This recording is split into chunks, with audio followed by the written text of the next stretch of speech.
Monsieur Girard, comme directeur de la bibliothèque cantonale et responsable en 1986 de la donation du fonds Werner Ranfer, quel souvenir avez-vous gardé des deux fils du poète avec lesquels vous avez été en contact?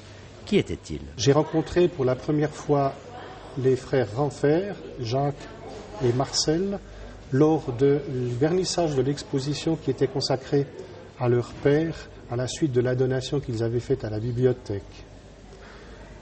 J'ai rencontré Jacques une seule fois après cela, donc je n'ai pas eu trop l'occasion de le connaître. Il m'a semblé que c'était un personnage jovial, sympathique, mais je n'ai plus eu l'occasion de le rencontrer après coup.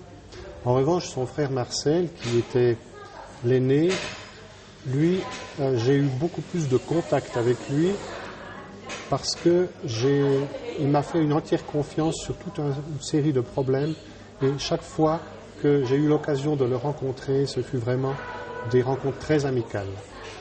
C'est un homme plutôt discret, secret même, qui fuit un peu la foule, mais qui est un personnage qui actuellement vit toujours à Genève. Donc c'est un personnage âgé actuellement et avec lequel j'ai vraiment eu d'excellents rapports. Vous avez toujours eu à cœur de préserver et de faire connaître nos richesses patrimoniales. Le legs des fils Ranfer tient-il une place particulière dans votre parcours professionnel?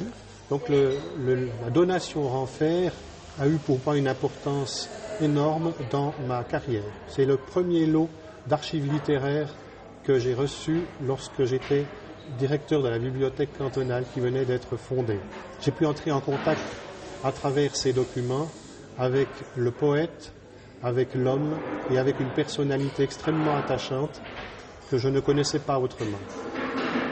Et j'ai pu me rendre compte que ce fonds était extrêmement important, qu'il devait être complété. J'ai réussi à le faire compléter en 2001 par un certain nombre de documents provenant de la succession Walser, et puis en 2005 par l'acquisition d'une série de correspondances, l'une échangée entre Ranfer et son ami Albert Schneider, le peintre, et l'autre avec son épouse dans les années 1930.